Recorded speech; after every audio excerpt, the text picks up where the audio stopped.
नमस्कार दोस्तों। आज हम इस वीडियो में जानेंगे भी राजस्थान गवर्नमेंट के अंतर्गत जो कर्मचारी नौकरी करते हैं वो प्रोबेशन पीरियड में कितनी सीएल ले सकते हैं और सीएल के अलावा भी कौन कौन सी छुट्टियां ले सकते हैं। अगर उनकी सीएल पूरी हो जाए उसके बाद में स्थायीकरण के समय उनको क्या करना होता है, वो सारा प्रोसेस हम इसके अंदर देखेंगे। तो सबसे पहले तो मैं आपको बता दूं कि राजस्थान गवर्नमेंट के अंतर्गत ये आदेश है, विशेषकर शिक्षा विभाग के अंदर अगर बताऊं तो प्रोबेशन पीरियड में 2 साल के अंदर आप मैक्सिमम 15 सीएल ले सकते हो। नहीं, 1 साल के अंदर 15 सीएल ले सकते हो, यानी 2 साल की 30 होगी। अब वो काउंट किस प्रकार से होगी, तो ये ऑर्डर है लेटेस्ट निदेशालय का, तो इसके अंदर स्पष्ट लिखा हुआ है भी जो प्रोबेशनर ट्रेनी है उनकी जो है वो कैलेंडर ईयर से यानी जनवरी से दिसंबर तक काउंट होगी। अगर उन्होंने बीच में ज्वाइन किया है तो वो मंथली है, वो प्रोपोर्शनल में बांट दी जाएगी। यानी सीधी सी बात ये है भी आप 1 साल में कैलेंडर ईयर में जनवरी में ज्वाइन किया है तो दिसंबर तक आप 15 शेयर ले सकते हो। और उसके बाद में अगर मंथली चेक करो, ये 15 आप इकट्ठे नहीं ले सकते। मंथली 1.25 सीएल यानी 1.25 सीएल मंथली बनती है, तो वो आप ले सकते हो। लेकिन इकट्ठी आप जैसे पहले महीने में ज्वाइन कर लिया और 15 लेना चाहते हो तो वो नहीं होगी। इसके अंदर ये लिखा हुआ भी है स्पष्ट, ये ऑर्डर आप देख सकते हो।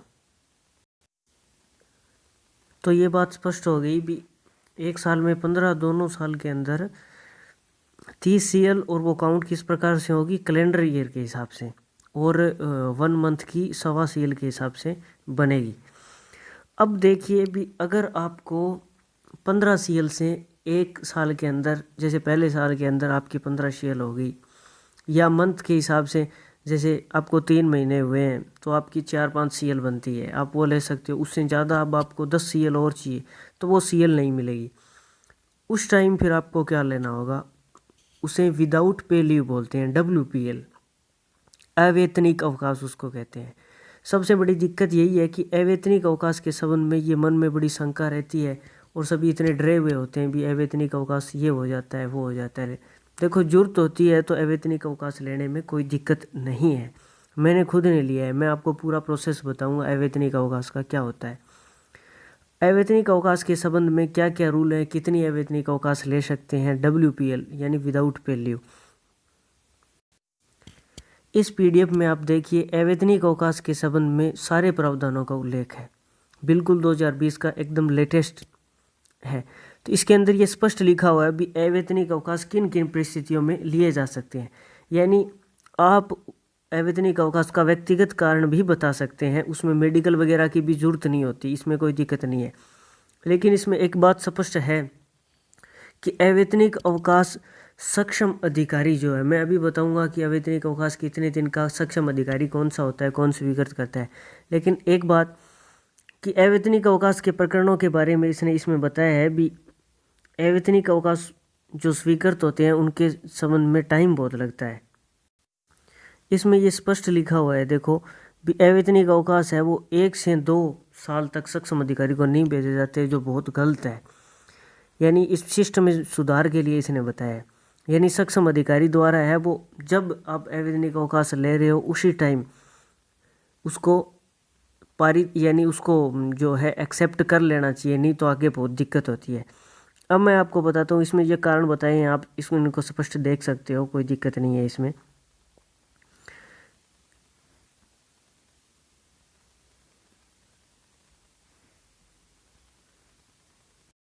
ये मेमोरेंडम देखिए आप, इसमें ये बताया है कन्फर्म कि 1 महीने तक की जो यानी अप टू 1 मंथ की जो विदाउट पे लीव है वो अपॉइंटिंग अथॉरिटी यानी नियुक्ति अधिकारी आपका जो भी है वो इसकी जो है वो इसको एक्सेप्ट करेगा। यानी आपकी 1 महीने तक की WPL अवैतनिक अवकाश है वो नियुक्ति अधिकारी स्वीकृत करेगा, उससे आपको स्वीकृत करवाना होगा।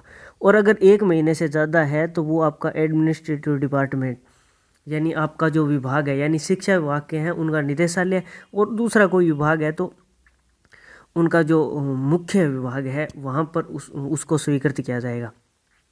और ये भी कंफर्म है इसके अंदर भी, अगर आप 30 दिन की यानी अप टू 1 मंथ लेते हो तो आपकी जो अपॉइंटिंग अथॉरिटी नियुक्ति अधिकारी है जिला स्तर पर जो भी होता है उससे आप स्वीकृत करवा सकते हो।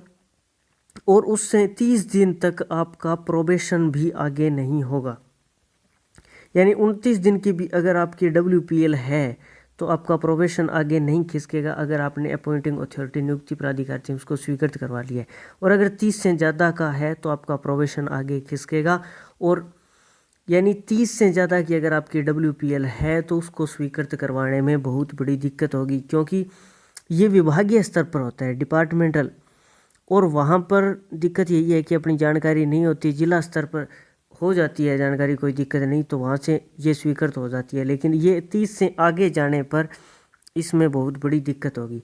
तो ज़्यादा से ज़्यादा कोशिश यही करनी चाहिए भी 30 से कम में काम चल जाए, तो फिर कोई दिक्कत नहीं है। ये अब मैं आपको बताता हूँ भी आपकी अपॉइंटिंग अथॉरिटी क्या होती है। देखिए, अगर आप 3rd ग्रेड टीचर है, 2nd ग्रेड टीचर है, फर्स्ट टीचिंग डिपार्टमेंट शिक्षा विभाग में, तो आपकी जो विदाउट पे लीव है वो DEO स्वीकृत करेंगे। ठीक है, अब आपको देनी किसको है, ये एप्लीकेशन है वो आपको PEO, आपके संबंधी PEO को देनी होती है। जब भी आप मतलब अगर आप आज कल से विदाउट पे हो रहे हो तो आज आपको सूचना PEO को देनी होगी। और PEO की ये पूरी रिस्पॉन्सिबिलिटी है कि वो इस सूचना को तत्काल DO तक पहुंचाए।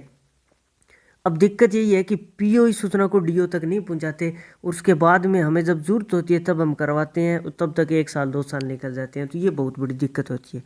तो सबसे बड़ी आप ध्यान यही रखें भी अगर PO ऐसा नहीं कर रहा है तो आप व्यक्तिगत जाकर इससे एप्लीकेशन यानी स्कूल का जो लेटर पैड होता है उस पर लिखवा के आप संबंधित DO को आप पर्सनल जाके भी दे सकते हैं, ताकि वो आगे आने वाले दिनों में स्वीकृत हो जाए। तो ये सबसे बड़ी दिक्कत है यहाँ पर।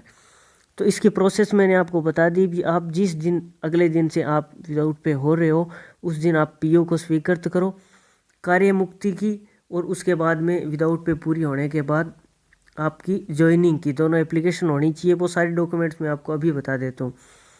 आप PO को दो और PO इसकी सूचना DO को देगा, DO इसको स्वीकृत करेगा। अब बात ये कि आपने विदाउट पे अब ले रखी है और PO ने आपकी विदाउट पे है वो स्वीकृत नहीं करवाई। आपकी विदाउट पे को स्वीकृत करवाना PO की रिस्पॉन्सिबिलिटी है, लेकिन अगर PO ने मान लेते हैं भी आपकी विदाउट पे स्वीकृत नहीं करवाई और आपको अब विदाउट पे स्वीकृत करवानी है, तो उसका क्या प्रोसेस है। अब हम पूरा देखते हैं भी आपने पीछे 30 दिन से, मैं ये मान के चलता हूँ भी 30 दिन से कम की आपने WPL ले रखी है और उसको आप स्वीकृत करवाना चाहते हैं। तो अब उसको स्वीकृत कैसे करवाएंगे, क्या डॉक्यूमेंट चाहिएंगे, वो अभी सारे देखते हैं। तो अब देख लेते हैं भी आपने विदाउट पे ली है वो 30 दिन से कम है, ये हम ये मान लेते हैं। ठीक है, और काफ़ी टाइम हो गया है, मतलब अब आपका स्थायीकरण हो रहा है ये मान लेते हैं, और आपको उसके ऑर्डर की ज़रूरत है, यानी कहाँ से आपने जो विदाउट पे लीव है वो सैंक्शन कहाँ से करवाई स्वीकृत।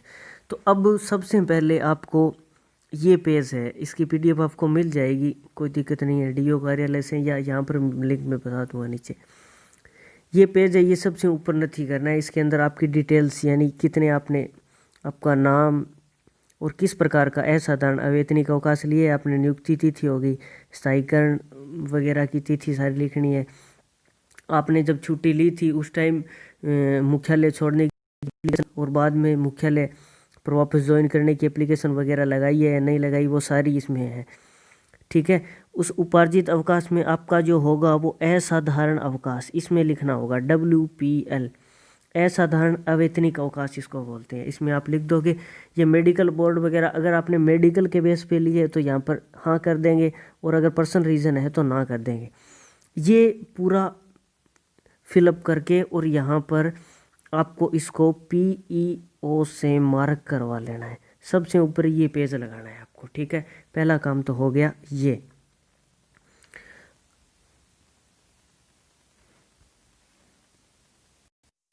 दूसरा काम ये है भी हमें एक एप्लीकेशन लिखनी है जिला शिक्षा अधिकारी के नाम। इस प्रकार की एप्लीकेशन है, मैंने आपको मेरे वाला फॉर्मेट दिखा दिया। अवैतनिक अवकाश को स्वीकृत करने के लिए इसमें आप वो सारे अवैतनिक अवकाश मेंशन कर दोगे जो आपने लिए थे, जिससे मैंने इसमें सारे लिख दिए हैं।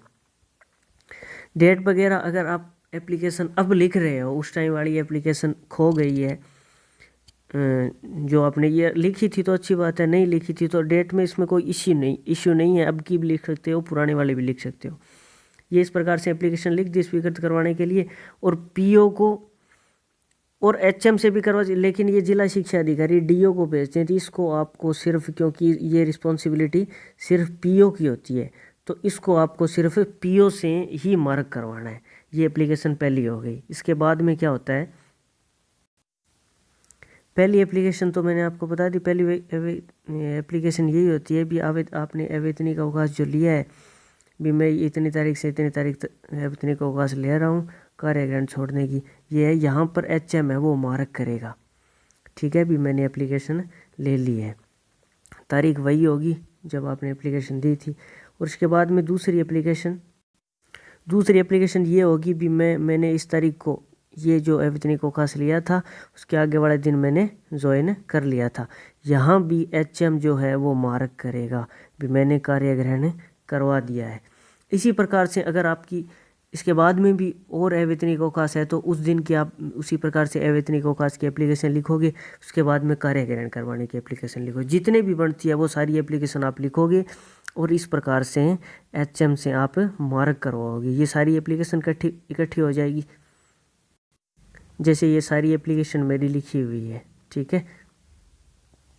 उसके बाद में आपको जो है ये पीएल का जो फॉर्म होता है ये भरना होता है हमें, ठीक है। जिस प्रकार का फॉर्म आता है मार्केट में आपको मिल जाएगा, कोई दिक्कत नहीं। इस पर वही सारा मेंशन करना होता है, ये मैंने अवैतनिक अवकाश इतनी तारीख से लिया था। कारण अगर आपका है कोई पर्सनल है तो यहाँ पर पर्सनल लिख दो, कोई दिक्कत नहीं। अवैतनिक अवकाश में एड्रेस हो गया।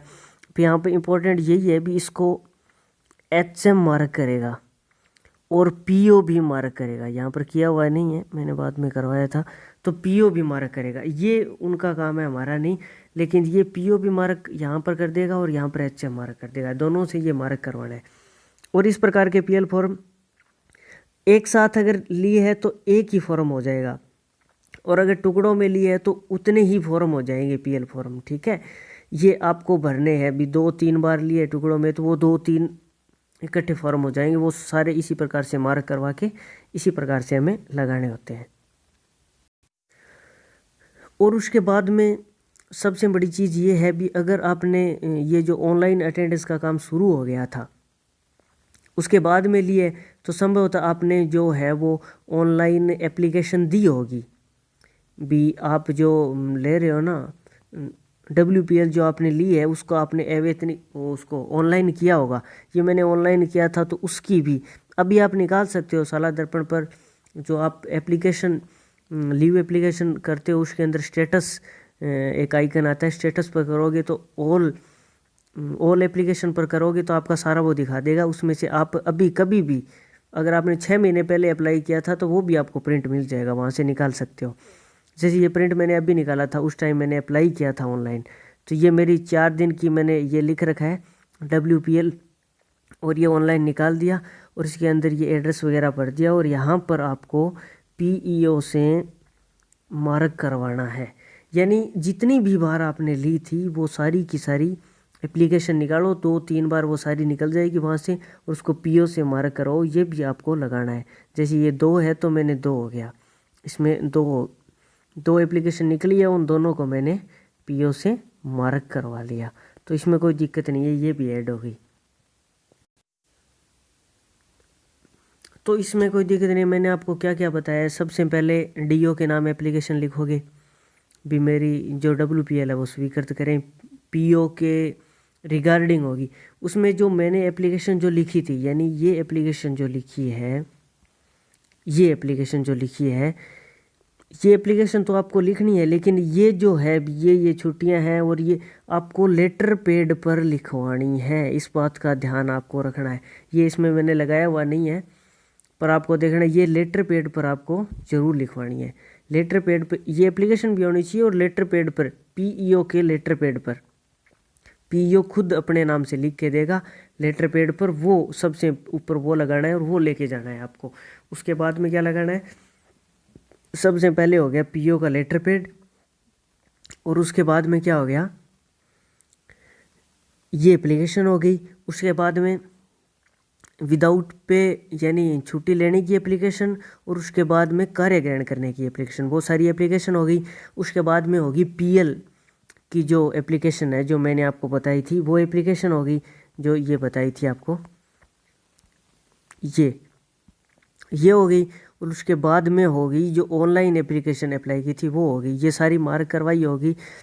और ये सारी जो है आपको डीओ कार्यालय में लेके जानी है। सबसे पहली बात ये, डीओ कार्यालय में लेके जाओगे, वहाँ संबंधित यूडीसी जो भी है उनको आपको देनी है। अब इस प्रकरण में दिक्कत क्या होता है, भी टाइम बहुत लग जाता है, 6 महीने कई बार एक्सेप्ट नहीं होती। तो सबसे अच्छी बात यही है भी संबंधित एलडीसी यूडीसी जो भी है या डीओ, वो आपके थोड़ा जानकार होना चाहिए, किसी से उनको कहना है। अगर यह बात है भी वो थोड़ा बहुत जानकार है, आपको पर्सनली कोई दिक्कत नहीं है, उससे व्यक्तिगत बात हुई है, तो फिर 1-2 दिन में यानी इस पर डीओ साहब जो है वो सिग्नेचर कर देते हैं तो ये एक्सेप्ट हो जाती है। मैं आपको बता देता हूँ, मेरी जो विदाउट पे लीव है वो 2-3 दिन में सैंक्शन हो गई थी।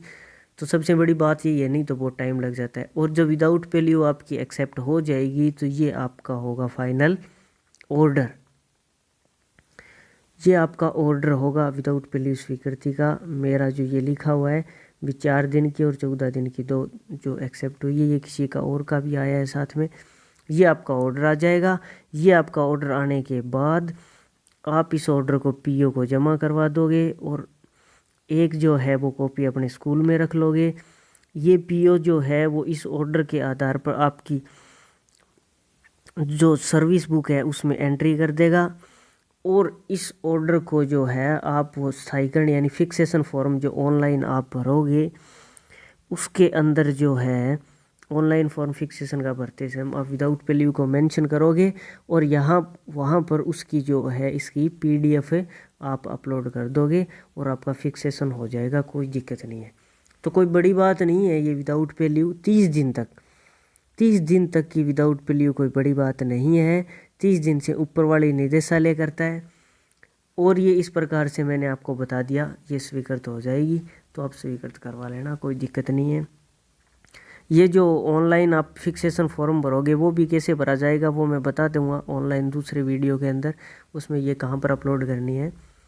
तो निश्चिंत रहे कि आप विदाउट पे लीव लीजिए, अगर आपको ज़रूरी काम है तो कोई दिक्कत नहीं है।